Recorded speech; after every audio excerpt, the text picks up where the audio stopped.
Dr. Yusri Mazlan, ahli majlis fatwa di Negeri Sembilan. Ahli majlis fatwa Negeri Sembilan dan imam Masjid Negeri Sembilan, Negeri Sembilan. Jadi ini orang alim lah, orang alim. Dia mai ke Pondok Sik esok. Ada majlis di Pondok Sik esok, ceramah di Pondok Sik, pondok apa ni, ceramah Maulid. Ini dia mai daripada Negeri Sembilan. Baik. Boleh semua kita dah cukupkan masa ni. Ni bahagian faedah yang disebut pada muka surat kelima.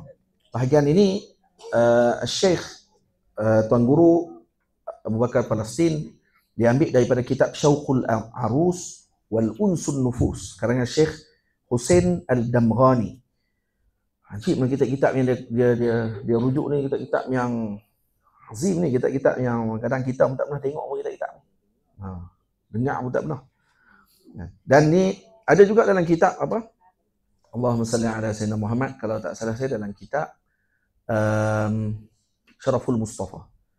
Syaraful Mustafa karangan Syekh Qarqushi Naisaburi rahimahullah. Di sini disebut nama-nama baginda Nabi mengikut kepada kaum. Di sisi ahli syurga dipanggil Abdul Karim, di sisi ahli neraka dipanggil Abdul Jabbar, di sisi pengawal Arash dipanggil Abdul Hamid, di sisi para malaikat dipanggil Abdul Majid, para nabi dipanggil Abdul Wahhab, sisi syaitan dipanggil Abdul Qahar. Ni sebenarnya kenapa nama-nama ni disebut ibu ayah semua? Ni maknanya kalau siapa tahu kunci ni, kalau dia pergi jumpa dengan kaum ni, masuk. Ni dipanggil kunci dia. Faham? Syaitan main nak kacau apa semua, jaga. Panggil Abdul Qahar lagi baru tahu. Dia tahu. Dia takut. Sungguh. Ni kunci-kunci dia sebenarnya. Di kaum ular ada tengok ni, dalam ikan-ikan panggil Abdul Quddus. Jadi maksudnya kalau mengai boleh juga no. Allah Alam tak tahulah tu. Di sisi lautan Abdul Muhaimin. Di sisi daratan Abdul Qadir. Di Gunung Ganang dipanggil Abdul Khaliq. Di sisi jin dipanggil Abdul Rahim. Tengok nama-nama dia. Sisi binatang yang melata, ular, dipanggil Abdul Ghayyas dipanggil. Binatang liak dipanggil Abdul Razzaq. Jadi boleh tawassul cari kijang ke apa kan. Binatang buah dipanggil Abdul Salam. Di sisi binatang ternakan dipanggil Abdul Mun'im. Di sisi burung-burung dipanggil Abdul Ghaffar. Jadi maknanya ada seorang Yahudi, dia ni pernah jumpa kitab ayah dia. Dia jumpa kitab ayah dia yang ayah dia simpan. Dan ini disebut dalam Qarqushi dalam kitab Syaraful Mustafa, beliau bermusafir selama hampir 1000 tahun mencari Nabi SAW. Umur panjang, kalau orang dulu umur panjang. Dan dalam kitab tersebut kalau baca, ni kitab ni yang tahqiq guru kami yang mulia Maulana Syekh Nabil Ghamri Al-Hasani Al-Husaini rahimahullah taala, anak murid kepada Syed Muhammad Alawi Maliki, dan beliau muhaddis kabir di Makkah Al-Mukarramah. Dia ada dalam kitab ni, jahit betul kitab ni. Lelaki ni kadang orang kata, pelik ni. Pelik tu. Dia pergi cari Rasulullah dengan sebab baca buku tu. Dia baca buku yang ayah dia simpan. Ayah dia tak pernah cerita dekat kaum ni. Ayah dia padri apa ni, yang panggil apa, macam rabai besar tu. Ayah dia rabai besar tu, tapi dan dia tak pernah cerita kepada umat tentang Rasulullah. Anak dia jumpa balik. Dan dia pergi cari. Yang ni cari-cari ni yang pelik-pelik ni. Dia pergi jumpa dengan kaum ulak. Masa disampul kaum ulak, dia dengar kaum ulak ni dia ada sebut selawat kepada Nabi tapi dengan nama yang dia tak pernah dengar. Ni katanya kaum ulak panggil Abdul Ghayyas. Dari kaum binatang yang melata kan. Dia panggil Abdul Ghayyas. Ada yang sebut pada waktu tu, dia kata Muhammad. Siapa dia Muhammad katanya? Dia sebut nama ni. Kami tahu ni nama ni. Maksudnya ada kaum yang mengenali Sayyidina Rasul, tapi selepas Nabi zuhur, tak ada satu pun kaum, melainkan semua kenal Nabi dengan Muhammad. Tapi mereka ada nama gelar bagi Nabi dengan gelaran yang seperti disebut dalam. Ini faedah-faedah ni penting ni sebenarnya. Untuk orang yang nak cari faedah lah, orang yang kata tak ada faedah, dia tak boleh kata apa lah. Jadi, ni kitab, tengok, Syekh ambil kitab mana? Bukan senang nak buka kitab ni pun. Syauqul Arus wa Unsun Nufus, Syekh Hussein Ad-Damghani, apa semua ni. Kita pun tak jumpa. Selain itu juga Nabi sebut nama-namanya dalam kitab Samawi yang berbeza. Dalam Taurat dipanggil Muzmuz. Dalam Injil dipanggil Tab-Tab. Ada disebut dengan Taba-Tabai. Nama Syiah banyak nama Taba-Tabai. Kalau pasal ada imam-imam mereka nama Taba-Tabai. Taba-Tabai ni adalah nama Nabi SAW dalam kitab Injil. Dalam suhuf dipanggil juga Aqib. Dalam Zabur dipanggil Faruq. Sisi Allah Ta'ala dipanggil Taha dan Yasin. Dan sisi Nabi dan orang-orang beriman dipanggil Sayyidina Muhammad SAW. Maka kaedah ulama kata, kasratul asma tadullu ala syarafil musamma. Banyaknya nama menunjukkan kepada mulianya penama tersebut. Tamam. Dan banyak orang sebutnya, ni yang penting juga ni, dia sebutkan tentang nama-nama yang serupa dengan Nabi. Berapa orang yang pernah dinamakan dengan nama Muhammad sebelum Nabi Muhammad lahir. Maknanya kalau mereka nak nafi Nabi Muhammad, kata Nabi mereka tak kenal sebagai Rasul, itu pembohong sebenarnya. Kerana mereka sendiri, sebahagian di kalangan mereka mengetahui disebabkan kerana Arab pada waktu itu, mereka musafir, pergi ke negara-negara luar untuk berniaga. Jadi bertemu dengan tabadul, dia panggil tabadul Arab, tabadul saqafah. Bertukar-tukar saqafah dan mereka tahu kata ada Nabi akhir zaman yang akan lahir di tanah mereka. Maka balik bubuh nama anak mereka Muhammad juga dengan harapan akan anak mereka tu jadi Nabi. Mereka dah tahu dah. Tamam, ada lebih kurang berapa belah orang di sini disebutkan oleh tuan guru kita dalam kitab ni. Yang ni pun kalau cari ni ada dalam syarah-syarah kitab para ulama. Ni tok guru sebut pendek aja. Sebut sekali siap dengan nama-nama sekali 15 orang. Nama kalau tak salah 14 orang. Yang mana mereka ni dinamakan dengan Muhammad. Nah, sebelum ataupun ketika mana Nabi SAW sebelum dilahirkan. Ada dah maksudnya. Tamam? Gitu. Dan kemudian di sini sebut nama-nama isteri Nabi. Muka surat ke-8 ni nama isteri Nabi dan bagusnya dalam kitab ni sekali dengan mahar sekali saya sebut. Yang ni nak kena buka ni, kena teruk juga nak buka dalam internet ni. Cari mahar Nabi ni. Mahar isteri Nabi. Dalam ni kalau baca baru kita tahu. Ni ibu-ibu yang ada anak perempuan, pergi menikah nanti anak nak tahu berapa mahar. Kan kata dalam hadis Nabi kata yang terbaik di kalangan perempuan jangan ditinggikan maharnya. Tengok. Di sini kan Nabi SAW sebut kata apa? La tughalu sadaqan nisa'i fa innaha law kanat mukramatan fid dunya aw taqwa 'inda Allah kana aulakum wa ahaqqukum biha Muhammad sallallahu alaihi wasallam. Nah, Sayyidina Umar bin Al-Khattab kata jangan kamu orang panggil apa? Tinggikan mahar, jangan dimahalkan mahar bagi perempuan dia kata. Karena kalau yang paling mulia di dunia, yang paling takwa di sisi Allah, yang paling berhak untuk meninggikan mahar tadi Sayyidina Rasul sallallahu alaihi wasallam. Abang kata macam tu. Ma asdaqa imra'atan min nisa'ihi wa la asdaqat imra'atun min banatihi aktsara min isnai asyrata uqiyah. Kata Nabi, kata Sayyidina Umar kata apa? Isteri anak-anak Nabi dan isteri-isteri Nabi tidak lebih daripada isna asyrah uqiyah. Berapa? 400 dirham atau 480 dirham. Berapa ibu ayah semua? Saya kira tadi. Ikut dengan kiraan lah. 400 dirham. 1 dirham lah sama dengan 23 ringgit. 400 dirham sama dengan 9,200 ringgit. Jadi maknanya kalau anak-anak letak kat 10,000 tu kira kata zaman lah ni kira biasa lagi lah. Orang buat alhamdulillah. Kata ingatkan duduk bawah lagi pada tu. Tak, tu pun harga dah 400 dirham. Kalau tak mau bayar ikut dirham. Sama juga. 9,200 juga. 400 dirham atau 480 dirham. Ni isteri Nabi Sayyidatina Khadijah 20 ekor unta. Harga 20 ekor unta. 1 ekor unta lah ni saya tengok tadi harga. Harga lah 5 ke 6,000 ringgit Malaysia. Jadi 20 ekor unta dekat 120,000. Dia. Nabi kalau bayar mahar dekat orang mahal. Maksud Nabi kalau nak nikah ni orang lelaki. Kalau nak pergi pinang anak dah orang, tak sah duk minta kurang. Malu kat orang. Dah pergi minta anak dara orang. Lepas tu pergi minta, tak boleh murah sikit ke? Bincang belakang lah tu. Bincanglah dulu sebelum pergi duk sebut dekat dalam tu. Nak sebut sekali ke 4 kali ke, bincanglah dulu sebelum tu. Tamam? 120,000. Kalau ikut harga. 20 ekor unta. Tamam? Sayyidatina Saudah. Berapa harga? 400 dirham. 9,200. Sayyidatina Aisyah. Berapa harganya? Berapa dia punya mahar? Sayyidatina Aisyah maharnya 400 dirham juga. 9,200 ringgit. Sama. Sayyidatina Hafsah 400 dirham. 9,200 ringgit. Harga Allah lah. Zainab binti Khuzaimah. Sayyidatina Zainab binti Khuzaimah. Sama. 400 dirham. 9,200 ringgit. Sayyidatina Ummu Salamah. Sayyidatina Ummu Salamah berlaku khilaf banyak. Sebahagian pandangan kata 10 dirham saja. RM230. Ha. Hak ni semua janda. Seorang saja anak darah. Sayyidatina Aisyah seorang saja anak darah. Hak ni semua janda. Ha. Pun berlaku khilaf lagi. Kata 10 dirham. Ada satu pandangan lagi kata 40 dirham. RM920. Ada kata 40 dinar. 86,000. 40 dinar. 1 dinar lah ni sama dengan RM2,200. Ha. Kali tengok dengan 40 jadi harga 88,000. Kalau ikut dalam satu pandangan lagi kata 40 dinar. Ada kata 4,000 dirham. 92,000. Bukan 40. 4,000 dirham. Ha, ni saya tambah ni dalam kitab. Tamam. Sayyidatina Zainab berapa? Sayyidatina Zainab yang ni Sayyidatina Zainab tak disebutkan maharnya. Tapi kalau ikut dalam riwayat tadi Sayyidina Umar 400 ke 480 dirham.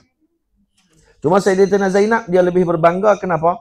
Kerana beliau dinikahkan oleh Allah kepada Sayyidina Rasul daripada Arash. Ini yang jadi mahar yang paling besar kali kerana maharnya syurga Allah Ta'ala. Allah yang nikahkan Nabi SAW dengan Sayyidatina Zainab. Jadi sebab itu Sayyidatina Zainab berbangga dengan perkara tersebut. Dan kemudian Sayyidatina Juwairiyah. Ini berapa? Pun tak juga disebutkan. Di sini tak disebutkan. Tapi kalau ikut dengan yang disebut oleh Sayyidina Umar, sama juga lebih kurang. Sayyidatina Raihanah. Ikut pandangan Syekh, tuan guru kita sebut di sini, Sayyidatina Raihanah termasuk isteri Nabi. Harganya juga 400 dirham. Dia punya ada satu riwayat kata satu bekas perak. Beratnya melebihi 400 dirham, lebih daripada 400 dirham. Maknanya lebih daripada 9,200. Sayyidatina Ummu Habibah. Sayyidatina Ummu Habibah berkahwin dengan Nabi, dia punya mahar dia berapa? 400 dinar. 400 dinar 880,000. Itu dia. 880,000. Sayyidatina Ummu Habibah yang paling mahal.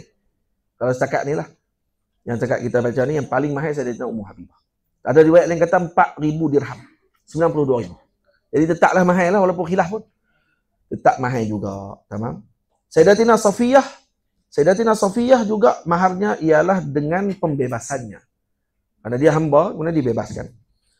Nah, Sayyidatina Maimunah, Sayyidatina Safiyah ni cucu Nabi Allah Harun alaihi salam. Cucu Nabi Harun. Lepas tu Sayyidina Aisyah bila jumpa kali pertama tu pali juga. Pali.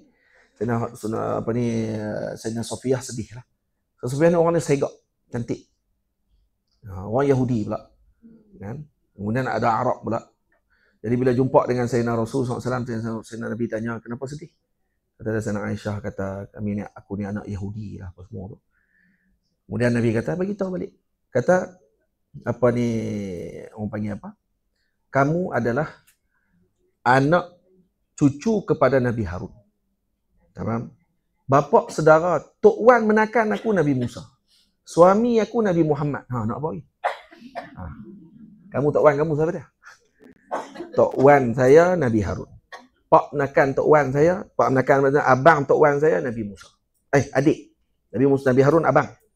Nabi Harun abang no. Nabi Harun bukan adik. Nabi Harun abang. Nabi Musa adik. Adik dia Nabi Musa.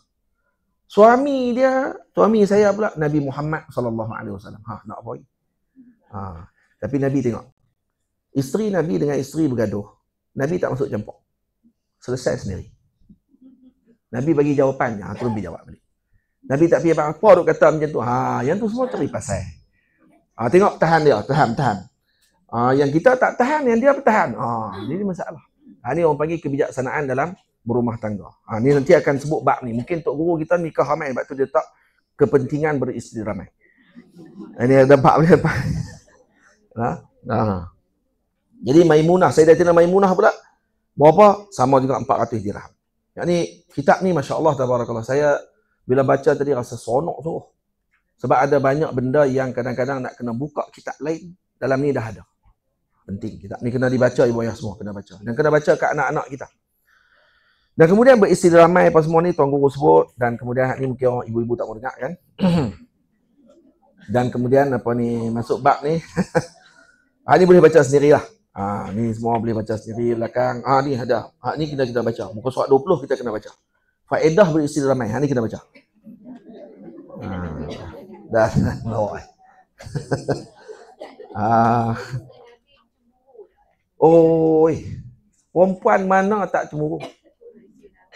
Kok isteri Nabi tak cemburu? Tak, isteri Nabi cemburu. Sayyidatina Aisyah berapa kali pernah menjatuhkan pinggan Sayyidatina Hafsah. Sayyidatina Hafsah waktu Nabi duduk di rumah Sayyidatina Aisyah, rumah tak jauh mana pun, dalam bilik tu je. Ya. Lepas tu rumah zaman dulu dimaksudkan dalam kitab Al-Bait dimaksudkan adalah ghurfah, bilik. Itu kalau dalam kitab kata suami kena sediakan bait kepada isterinya. Maksudnya bait tadi apa dia? Ghurfah, bilik tidur. Bukan rumah. Rumah kalau zaman dulu yang tu kalau kata disebut dengan rumah ni ataupun apa ni? Dalam kitab sebut bukan bait dia panggil. Dia panggil macam manzil. Ada dalam kitab apa ni Uqudul Lujain. Yang tu dipanggil villa. Rumah tu yang kalau kata Nabi sebut dalam hadis sembahyang dalam rumahnya, dalam biliknya, dalam baitnya itu lebih baik daripada dia sembahyang di ruang tamu rumah dia. Macam mana dalam sembahyang dalam rumah lebih baik dalam ruang tamu?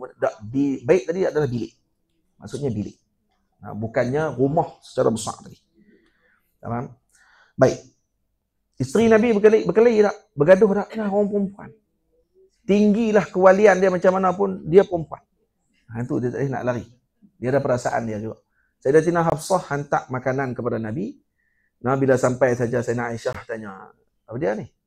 Kata ni daripada Sayyidatina Hafsah. Pegang-pegang buat jatuh. Jatuh. Siapa yang kutip? Nabi kutip. Nabi pergi kutip dan Nabi tengok. Nabi kata dekat yang hamba perempuan yang hantar tu. Nabi kata, ibu kamu marah. Ibu kamu marah. Ibu kamu tu Sayyidatina Aisyah lah. Marah. Jadi sambil kutip tu. Tak kata ni apa buat macam ni. Membazir barang apa semua dia. Tak. Orang perempuan jealous. Biasa. Tapi Sayyidatina Hafsah dengan Sayyidatina Aisyah kawan baik. Kawan baik. Kalau pakat apa-apa daripada orang. Dia selalu pakat dua orang. Sebab tu ada seorang perempuan pernah kahwin dengan Nabi. Ini Syekh Tok Guru pernah cerita dalam ni. Ada cerita ada 7 orang perempuan yang pernah dinikahi oleh Nabi tapi Nabi tak sempat bersama dengan mereka. Ada sebut dalam ni. Bukan surat dimullah.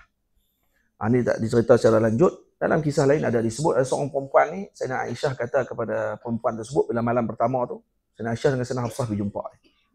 Kata kamu kalau nak bagi Nabi sayang, kamu kena sebut nanti waktu Nabi masuk, a'udzubillahi minka. Sebut itu. Sebut a'udzubillahi minka, insya-Allah Nabi sayang. Perempuan ni pun tunggu malam pertama Nabi masuk saja, terus a'udzubillahi minka. Nabi kata, "Tamam. Betul, kamu dapat apa yang kamu ingin tu. Moga Allah lindung kamu daripada aku. Okey. Kamu balik ke keluarga kamu." Nabi ceraikan dia pada malam tersebut. Ada orang kata, "Apa ni? Takkan Sayyidatina Aisyah buat macam tu?" Tak, sebenarnya saya memandang pada satu sudut yang lain. Sayyidatina Aisyah dan Sayyidatina Hafsah sebenarnya hikmah kejadian tersebut untuk menunjukkan kata isteri Nabi tidak boleh ada orang yang qalilul aql. Takkan dia tak erti bahasa Arab.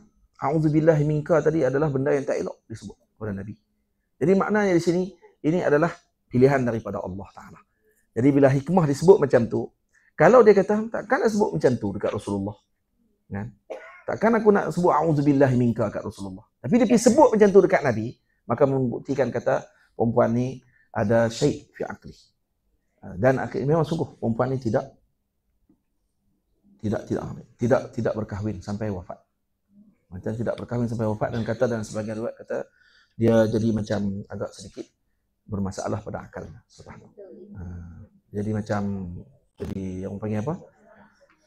Jadi macam trauma. Dia kurang tu lah. Qadarallahu ma syaa' dan Allah Taala tentukan siapa yang untuk menjadi isteri Nabi ni, Allah Taala telah tentukan. Tamam. Dan kemudian Allahumma salli ala sayyidina Muhammad. Bertengok di sini faedah tu ibu ayah boleh baca sendiri, saya melawak tadi. Ya. Cuma di sini Tok Guru ada sebut juga pandangan para sufi.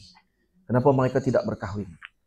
Tamam. Kenapa mereka tidak berkahwin? Ada sebahagian mereka bukan tidak mau berkahwin, tetapi mereka tidak berkahwin kerana memandang kepada perkara yang lebih besar yang perlu mereka sempurnakan. Lepas tu ada seorang alim nama Bishrul Hafi, dia tanya an-nikahu sunnati. Kan Nabi sebut macam tu kata kepada beliau, dia tak kahwin. Seorang kata an-nikahu sunnati. Faman lam ya'mal bi sunnati falaysa minni. Kemudian kata beliau, dia kata hada sunnah. Benda tu sunnah, dia kata. Aku ni hak wajib pun tak selesai banyak lagi. Jadi macam mana aku nak buat hak sunnah dan kata hak wajib pun tak selesai banyak lagi. Ini yang panggil i'rad daripada perkara tadi. Maka dia pun berpaling, tidak kahwinlah sebabkan kerana jawapan tersebut. Para ulama kita, para guru kita mengatakan bahawa akhir zaman ni ikhtisar dengan wahidah itu memadai. Cukup dengan seorang saja memadai. Kenapa? Karena kalau banyak takut nanti kepala. Dan ini akan menyibukkan kita daripada melaksanakan urusan agama.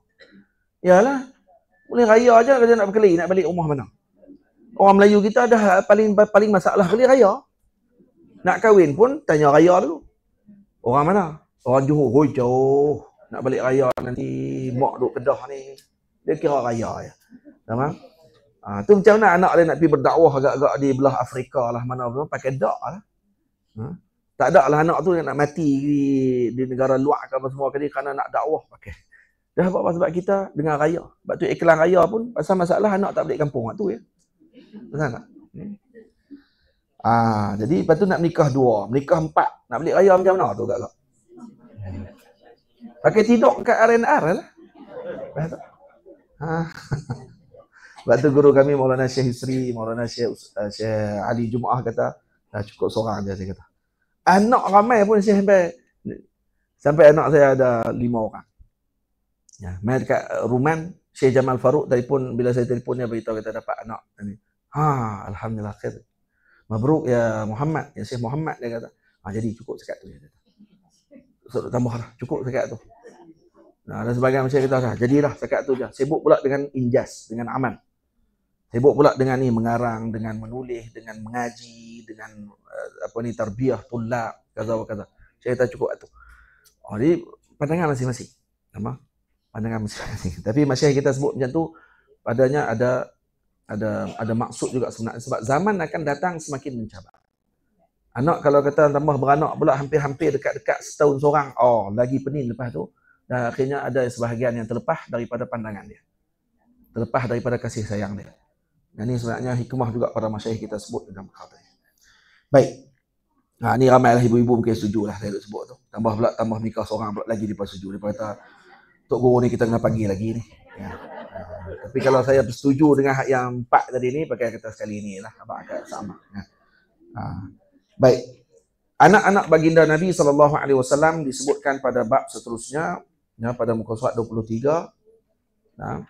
Dan di sini Tuan Guru kita juga sebut hamba-hamba perempuan Nabi, yang mana mereka ni sebagai hamba, bukan isteri Nabi SAW.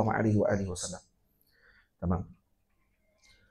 Dan kemudian anak-anak baginda Nabi ada 7 orang. Dan ni ada yang Tuan Guru ikut dengan turutan anak-anak disebutkan setelah itu. Pada muka surat 24 Tok Guru ada sebut berkenaan dengan susunan anak-anak Nabi SAW. Bahagian para ulama, Al-Imam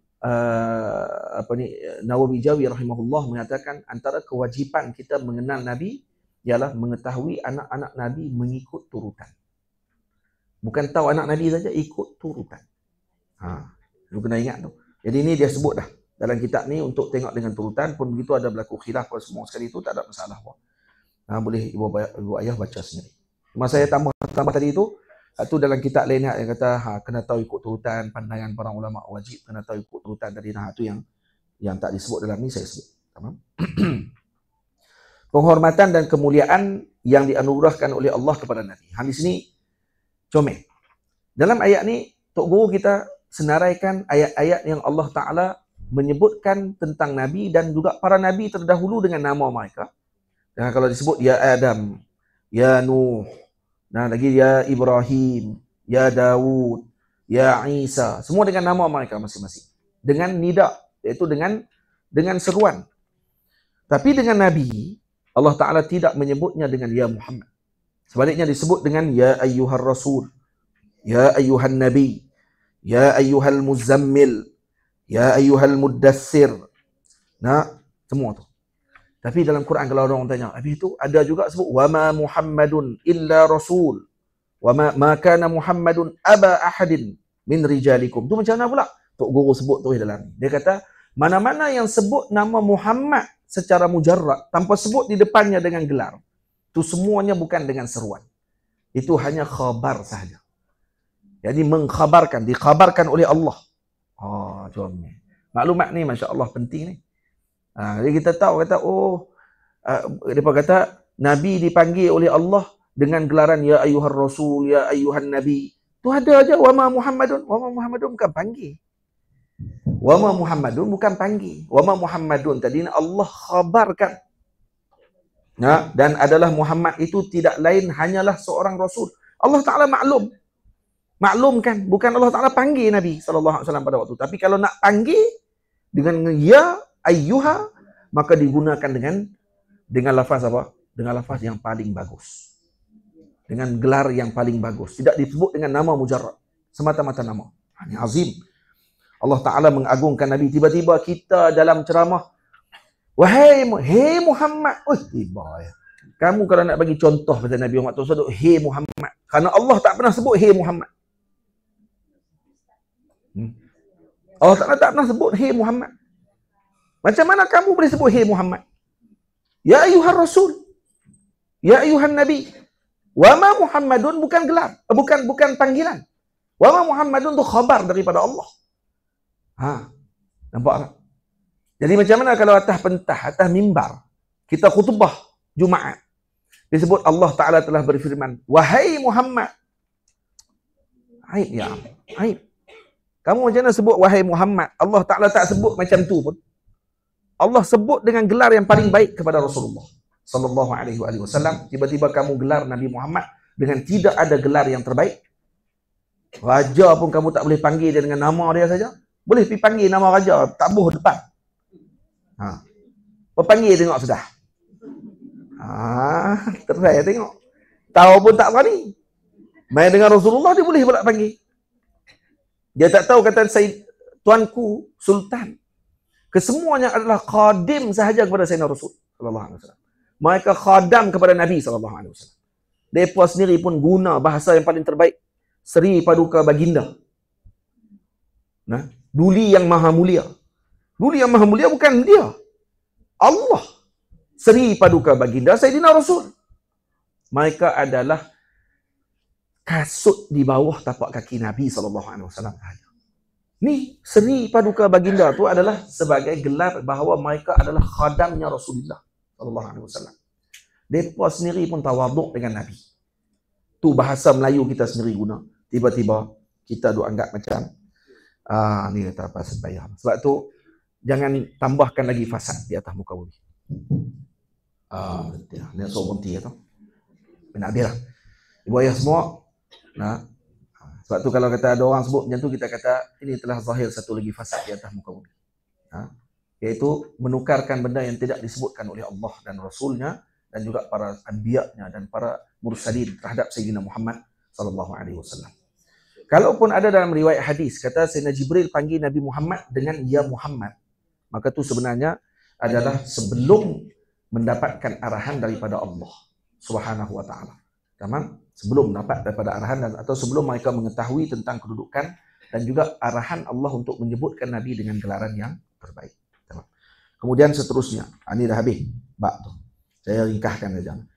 Ini masuk pada bab di muka surat 31 sampai muka surat 44 yang saya nak kena baca ni. Ini adalah berkaitan dengan tubuh badan Nabi, dan sifat-sifat para Nabi diceritakan di sini. Dan ini saya duk baca dalam seminggu ni. Nabi sallallahu alaihi wasallam tahirun inda jami'il muslimin. Ada kitab dikarang oleh Syekh Najah Siam. Kitab ni menceritakan tentang kebersihan Nabi dan bersihnya Nabi, sucinya Nabi pada zahir dan batin. Dan antara hikmah kenapa Allah Ta'ala jadikan suci zahir dan batin ni, bila jadi suci dan zahir dan batin ni, bila mana Nabi SAW dijadikan oleh Allah sejak pada azli, kemudian dizahirkan di atas muka bumi dengan dibelah dada Nabi. Pembelahan dada Nabi, boleh tak kalau Allah Ta'ala nak buat dalam mimpi? Boleh tak Allah Ta'ala nak buat sebelum kejadian lagi? Nabi dah bersih? Boleh. Tapi kenapa dizahirkan di depan orang? Sayyidina Jibril bukan turun tengah malam. Sayyidina Jibril turun waktu ketika budak-budak tengah duk main dengan Rasulullah. Dan kenapa waktu budak-budak? Dan kenapa depan budak-budak? Karena budak-budak tak menipu. Itu yang orang tua kata. Budak-budak payah nak tipu. Dan mereka nampak depan mata mereka Rasulullah dibaringkan dan dibelah dadanya, dikeluarkan daripadanya dengan apa yang disebut dalam hadis. Yang sebut kata hazzun minasyaitan. Hazzun minasyaitan tu kata para ulama bukannya bahagian syaitan dalam dada Nabi. Dengan makna syaitan boleh hinggap pada dada Nabi dan jantung Nabi. Tak. Para masyayikh mengatakan bahawa dimaksudkan dengan hazzus syaitan tadi ialah dikeluarkan daripada Nabi rahmat kepada syaitan. Kalau tak buang yang tu, Nabi akan rahmat kepada syaitan. Nabi akan minta doa, ya Allah rahmati syaitan. Ampuni syaitan. Kalau tak buang tu. Tapi dah Quran sebut, inna syaitana lakum aduun fattakhidhuhu aduwa. Syaitan itu musuhmu, ambil dia sebagai musuh. Maka kerana itu dibuang hazzus syaitan minka. Diambil, dibuang seperti gumpalan darah. Dan kemudian dipenuhkan dengan hikmah dalam dada Nabi SAW. Kata para ulama, selepas peristiwa itu, maka Nabi menjadi bersih, suci, zahir dan batin Nabi SAW. Maka darah Nabi suci, kencing Nabi suci. Lagi apa dia lagi? Apa saja air besar Nabi. Peluh Nabi dah lah kan. Peluh kita pun suci. Cuma peluh kita suci, tapi jijik betul. Adakah lelaki bini kita ada ke nak pergi ambil peluh kita, pergi buat minyak wangi? Tak ada. Peluh Nabi SAW suci dan tidak jijik. Hingus Nabi suci dan tidak jijik. Kahak Nabi suci dan tidak jijik. Yang ni dipegang oleh jami' muslimin. Seluruh muslimin. Waktu Syekh Ali Jumaah buat keluar dalam kitab cerita berkenaan dengan air kencing Nabi suci, habis satu Mesir pada waktu tu, berapa belah tahun yang lepas, heboh satu Mesir. Dan kata apa ni? Benda ni, cerita apa ni? Sebut habis semua. Sahafi, wartawan waktu tu pakat geger lah, orang Kelantan kata. Ingat? Pakat cerita habis semua, pakat kutuk Syekh Ali Jumaah apa semua kali. Nampak tak? Jahilnya umat terhadap Nabi SAW. Sampai Nabi dia pun dia tak kenal. Dia tak pernah baca dalam hadis air besar Nabi SAW kalau Nabi buang air. Sayyidina Aisyah kata, ya Rasulullah, kami dapati setiap kali kamu buang air, tidak ada apa-apa kesan. Malah yang ditinggalkan adalah wanginya. Wangi semerbak selepas tu. Kita je noh spray. Tu pun bercampur dengan spray tu pula. Dia jadi hau. Dia campur bau tu kan, jadi Allahu Akbar. Nabi SAW ditelan oleh bumi, kata Rasulullah, yang keluar daripada tubuhku tadi ditelan oleh bumi. Air kencing Nabi diminum oleh sebahagian daripada wanita. Sayyidatina Ummu Aiman minum, barakah orang lain, bukan Ummu Aiman. Lagi orang kata barakah orang yang sama, ada barakah orang lain. Dalam riwayat sebut barakah orang lain. Dan Ummu Aiman orang lain. Dan mereka pernah minum air kencing Nabi dan Nabi kata, perut kamu tidak akan kena penyakit sepanjang umurmu. Abadan kamu tak akan sakit.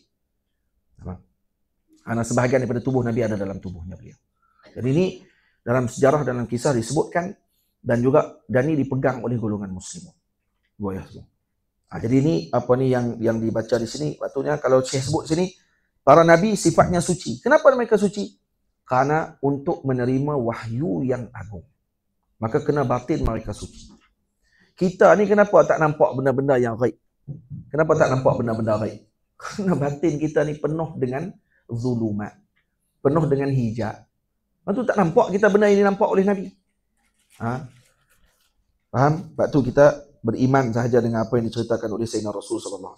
Kemudian Syekh sebut di sini kisah-kisah yang menyebutkan berkenaan dengan tohmahan kepada para Nabi. Seperti Nabi Daud kononnya jatuh cinta kepada isteri Uriah. Uriah ni cerita berkenaan dengan Nabi Daud pernah hantar seorang daripada apa ni, orang panggil apa? Panglima dia untuk pergi perang. Ni cerita ni macam gladiator. Kalau pernah tengok apa ni nama apa hero lama tu ni? Russell Crowe, no? Russell Crowe berlakon cerita gladiator. Hak dia dihantar oleh raja pi ke ni lah kali raja bunuh bini dia. Itu cerita bunuh. Hak ni dia kata Nabi Daud hantar dia punya panglima sebab Nabi Daud tertengok keindahan isteri Uriah ni. Lalu dihantar Uriah pergi perang dan Nabi Daud berharap agar Uriah mati dan nanti dia akan kahwin dengan Uriah. Macam mana boleh sebut macam tu pasal Nabi? Ini Tok Guru kita sebut kata ini adalah dusta semata-mata. Cerita ni cerita yang dusta. Dan kemudian cerita Nabi Allah Sulaiman yang katanya punya isteri namanya Jaradah daripada kaum yang ada perselisihan dengan satu kaum. Sebabkan kerana kaum tadi berselisih dengan kaum isteri dia, Nabi Daud Nabi Sulaiman hapuskan kaum yang lawan dengan kaum isteri dia. Melakukan kezaliman kepada mereka. Takkan Nabi melakukan kezaliman kepada orang. Dan ini mustahil. Dan ini Syekh Tuan Guru kita ada sebut kisah ni dan ditambihkan perkara tersebut. Ini penting. Tapi Tok Guru tambih tadi untuk apa? Kalau kita tak jelas ni, kena banyak lagi. Ada lagi kitab-kitab lain yang ulama tulis berkenaan dengan ismahnya para nabi dan diceritakan kisah-kisah para nabi dan perlu untuk kita jaga. Macam juga kisah Nabi Ayub yang katanya makan sampai tunggai tulang habis semua. Tinggal lidah dengan otak ya. Dengan jantung, beda nak wirid. Takkanlah tinggal sampai tulang. Nabi tinggal tulang ni kita kata, ni apa dia ni? Nabi-nabi semuanya indah, cantik, luar dan dalam mereka. Tak ada seorang pun. Nabi Daud, Nabi Ayub tidak kena penyakit yang sampai tahapnya demikian. Kemudian sifat fizikal baginda Nabi. Sini ada Tok Guru sebut, Ustaz Amir ada tahqiq di bawah ni kan, tali maktau. Ni kalau tak baca ni, kalau tak tahqiq ni, semua buat kepala tahu lepas tu. Tanpa tali maktau ni. Sajalah tadi saya pergi tanya tanya dekat ChatGPT tanya. Tali maktau apa dia? Dia kata tali maktau ni sebenarnya ChatGPT memang pada tahu. Dia kata tali maktau ni adalah sebenarnya merupakan tali yang mungkin diambil dalam bahasa Arab lama dulu. Iaitu maqtu', tiba ya. Dia kata al-maqtu', dia tali yang terputus. Lepas tu saya kata bohong lah. Saya tulis tu bohong. Tali maktau ni baca bagi elok-elok. Oh, terima kasih. Sebenarnya betul. Rupanya dia buat keluar. Sungguh. Masa Ustaz Ahmed tulis. Tali maktau ni adalah tali yang digunakan untuk sebagai garis pada permukaan kayu sebelum dipotong. Cari balik. Jumpa orang yang pandai. Kira ChatGPT ni boleh tahan kat tepi. Kita kena pandai pada dia. Kalau tidak kita kena tipu awal-awal. Dia tipu dulu. Dia buat pala. Kita jangan buat pala. 4 kali saya pernah sekali bagi tanya kat dia saja tanya dia bahas. Saya kata ni tak betul. Lepas tu dia bahas lagi. Tak betul. Lepas tu kali ketiga saya kata lah ni macam ni. Ada benda jangan semua kita jawab. Saya kata. Ada benda kita kena kata kita tak tahu. Terima kasih banyak dia kata. Kerana mengajarkan saya ilmu memang perlu untuk kita tidak mengakui bahawa kita tak tahu apa semua kali apa semua. Lepas tu dia buat tahu lagi. Saya tak mau tanya lah. Buat pala dia kata. Ni ChatGPT. Kemudian seterusnya ini diserta bab kenaan dengan fizikal Nabi SAW, tentang rambut Nabi, tentang bulu kening Nabi, pipi Nabi, air liur Nabi SAW. Peluh Nabi SAW. Peluh Nabi, pernah ada satu orang sahabat riwayat dalam saya tak ingat dah kitab mana, hadis, datang jumpa dengan Sayyidina Rasul SAW dan kemudian minta kepada Nabi hadiah, anak perempuan dia nak menikah. Dia kata, Rasulullah, anak saya perempuan akan menikah esok. Ada apa-apa hadiah yang untuk saya bagi kepada beliau? Nabi kata, aku tak ada apa sekarang ni. Tapi esok datang, kata Nabi. Bawa mai qarurah, wasi'atul fam. Ni qarurah ni bekah macam ni, tapi mulut dia luah. Dan bawa satu batang kayu, kata Nabi. Maka esoknya dia datang, dan Nabi SAW minta kayu tadi. Bawa kayu dengan bekah tu lah, bekah yang mulut luah tu. Lalu Nabi pun ambil kayu tadi dan diselap pada peluh Nabi. Nabi ambil peluh Nabi dan Nabi kumpulkan dalam bekah tadi. Dan Nabi kata nanti beritahu kepada anak perempuan ni hadiahnya. Nabi kata, balik nanti beritahu ke anak perempuan kamu kalau dia nak berwangi-wangian maka pakai minyak, pakai ni peluh aku ni. Maka ketika budak perempuan tersebut, anak dara tadi ni pakai sahaja wangian tadi, dibuka bekah tadi dan dipakai pada tubuhnya, seluruh ni kata Ahlul Madinah mencium bauan tersebut di Madinah. Bau tadi bukan dalam rumah dia saja. Maka disebut Baitul Mutayyabin. Rumah tadi akhirnya digelar rumah yang diwangikan dengan wangiannya Rasul sallallahu alaihi wasallam. Peluh Nabi sallallahu alaihi wasallam. Sama macam kita dulu ada orang disebut kata Nabi sama macam kita ya. Nabi sama macam hang. Peluh hang ada orang ambil. Geram. Lepas tu ada orang kata dia cerita apalah benda-benda macam ni. Orang dah naik sampai ke bulan dah duk cerita benda-benda macam ni lagi. Kita tanya kat dia, kami cerita benda macam ni, okeylah kami tak naik bulan. Kamu hak tak cerita benda ni, dah naik bulan dah, tanya dia. Berapa bulan dah sampai? Ke mai bulan? Ada. Nampak teruk orang ni ke mai bulan kot. Dia tanya orang macam ni dia gila. Tulisan pada cincin Nabi ada 2 riwayat. Di sini Tok Guru sebut 2 riwayat. Ni pun jarang riwayat semua sebenarnya. Ni kitab ni Tok Guru tulis berapa tahun dah ni? 10 tahun dulu. Tok Guru dah sebut dah dalam kitab dia. Ada ditulis dengan Muhammad Rasul Allah. dengan Muhammad di atas, Rasul Allah. Ada tulis dengan Allah, Rasul, Muhammad. Nah, dan tengok sini ada sebahagian orang dia pergi ambil hak yang tulis Allah, Rasul, Muhammad dengan Muhammad, Rasul, Allah, Muhammad di atas. Kata yang pegang dengan pandangan Allah, Rasul, Muhammad, Muhammad di bawah. Macam cincin nak bulat tu. Dan ada Muhammad, Rasul, Allah di atas. Dia kata ni yang beradab. Tak, dia kata riwayat yang kuat adalah Allah, Muhammad, Rasul, Allah di bawah. Ditulis macam tu dia kata. Muhammad di atas, Rasul di tengah, Allah di bawah. Lepas tu dia duduk rot pandangan hak lain. Dia kata, tak usah duduk rot lah. Ada dua pandangan, dia buat kaduk apa ni? Dia buat teruk. Supaya dengan ulama hadis lain semua tak ada dalam dunia. Supaya dia saja baru jumpa. Ni orang panggil macam budak-budak baru dapat, budak tadika baru dapat pedang mainan. Dia balik tebah semua lalang tepi rumah. Lebih kurang tu lah. Terus dia buat teruk kata. Ulama hadis lain pun jumpa dah benda tu. Tok guru tulis lama dah benda ni. Baru nak jumpa, lepas tu baru nak buat kadut dengan orang. Dan kelebihan cincin Nabi ditulis seperti mana yang kita beli tu. Kalau kita beli ibu ayah semua ada cincin Muhammad, Rasul, Allah tu. Dia kata ni bukan cincin Nabi zaman dulu, cincin Nabi zaman dulu terbalik. Tak. Cincin Nabi macam tu. Memang ditulis macam tu. Kelebihan cincin Rasulullah, kalau dicop, dia akan jadi macam ditulis. Kita kalau nak cop, kita kena terbalikkan tulisan, betul tak? Baru boleh cop bagi tulisan tadi akan terbalik jadi elok. Tak. Cincin Nabi azim. Cincin Nabi mukjizat pada tangan Nabi. Dan ini menjaga sebenarnya daripada orang buat cincin sama macam Nabi. Kalau nanti orang akan tengok balik mana cincin Nabi. Lepas tu cincin Nabi tak bagi orang lain buat. Ini saya faedah ni saya ambil pada Habib Ali. Habib Ali cerita, Habib Ali Zainal Abidin Al-Hamid. Dia pernah cerita kata ni apa, dan saya pernah buka dalam satu kitab memang sungguh diceritakan dalam kitab tersebut bahawa cincin Nabi dicap dengan seperti mana yang ditulis di atas tangan tadi. Macam yang kita beli tu, dia tulis Muhammad tu terbalik dah kita boleh baca, macam itulah cincin Nabi SAW. Faham? Kemudian 36 sifat baginda Nabi yang batin dalam dalaman, iaitu Nabi orang yang penyabar dan seumpama dengannya. Saya rasa ibu ayah semua boleh baca benda ni. Dan Nabi tidak menipu. Nah, saya mohon maaf ni cerita syarah macam ni tak apa kan? Ini bahasa Melayu boleh baca sendiri dah. Saya bawa keluar tu orang panggil buah-buah pukai dia panggil. Faham? Buah pukai yang tuan-tuan tak boleh baca dalam kitab ni saya tolong syarah. Tapi nanti Ustaz Amir apa semua syarah sakan lagi lah. Saya pun kalut-kalut ni pun dah lewat dah sangat dah ni. Saya dah kerja lain ni. Baik. Kesempurnaan akal Nabi SAW seterusnya. Dan kemudian yang ni dilihat ada para ulama menyusun khusus berkenaan dengan bagaimana tertib idarah Nabi SAW seperti yang dikarang oleh Syekh Abdul Hayy Kitani. Syekh Abdul Hayy Kitani ada karang kitab Tartibul Idariyah. Macam mana Nabi menyusun negara Nabi SAW. Siapa yang pegang perbendaharaan, kewangan dan kaza-kaza dalam 2 jilid kitab.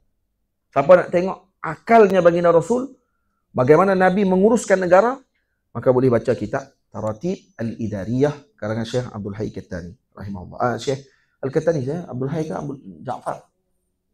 Aman? Tak ada. Cari tengok.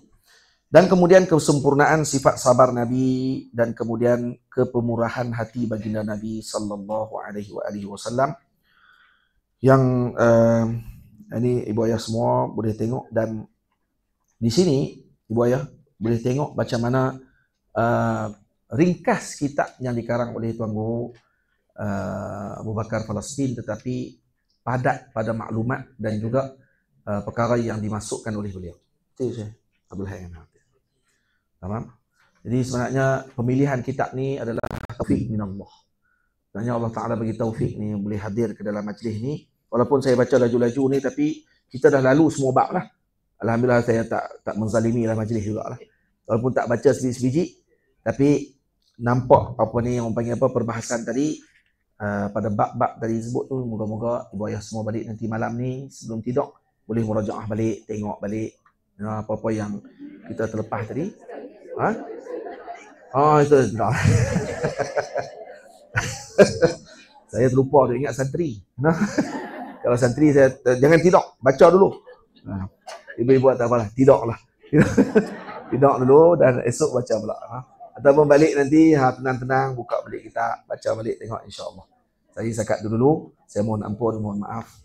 Kita tadi ambil masa sikit tadi sebab baca maulid semua, tapi tak apa insya-Allah. Moga-moga barakah.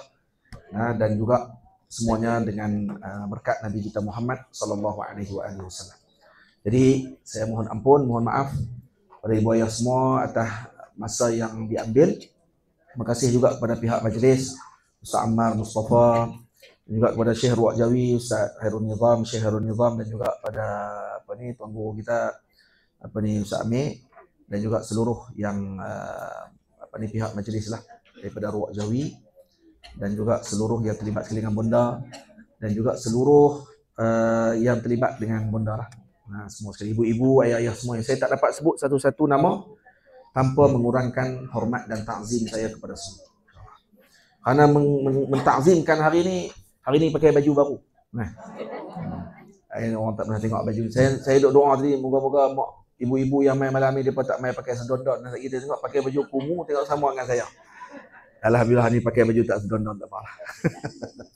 Ya, sekat dulu. Wassalamualaikum warahmatullahi. Kami di Zawiyah pada hari Sabtu nanti ada maulid juga. Maulid akbar di Zawiyah pada pagi sampai pukul 3 petang. Kita baca Dalailul Khairat. Ada pelancaran Dalailul Khairat. Ni Dalailul Khairat yang Zawiyah punya. Ini keluaran Zawiyah punya. Yang ni kita tulis balik dan pelukis dia daripada yang pernah bekerja di bawah Istana Sultan Mizan. Dia ni dulu pelukis Quran Sultan Mizan. Jadi mereka yang khidmat untuk melukis ragam hias ni lah, bunga-bunga dalam Dalail ni. Dan majlis pada hari Sabtu nanti akan ada majlis bacaan Dalailul Khairat. Saya akan baca daripada awal sampai habis. Dan kemudian ada forum. Dan kemudian kita akan ijazahkan Dalailul Khairat pada hari tersebut, insyaAllah. Ya, saya dulu ya. Oh, wirid sakron saya lupa. Ada minta ijazah wirid sakron. Jadi saya ijazahkan wirid sakron seperti mana saya ambil daripada para guru. Yang bersambung dengan khususnya Habib Ahmad Al-Makhdi. Saya dapat daripada Habib Ahmad Makhdi. Habib Ahmad Makhdi sendiri yang telefon saya. Waktu saya di Mesir, dia telefon, dia kata, saya tengok, walaupun saya tak faham, dia kata dalam Facebook dia pun tulis apa, tapi saya duk rasa macam kamu ni ada ramai musuh ni, kata dia. Jadi saya minta untuk kami para ulama, kalau kata Hadramut, kami beramal dengan wirid sakran, wirid Habib Abu Bakar Sakran. Dia katanya saya nasihatkan kamu untuk baca wirid sakran, jangan tinggal. Jadi saya pun terus minta ijazah dengan Habib, dan Habib Ahmad Makhdi kata saya ijazahkan seperti mana yang saya ambil daripada para guru saya, khususnya Habib Omar bin Hafiz, dan juga bersambung dengan para guru beliau. Jadi saya ijazahkan kepada ibu ayah semua untuk beramal dengan hizib ada wirid Al-Imam Abu Bakar Sakran rahimahullahu ta'ala. Sebut qabilna.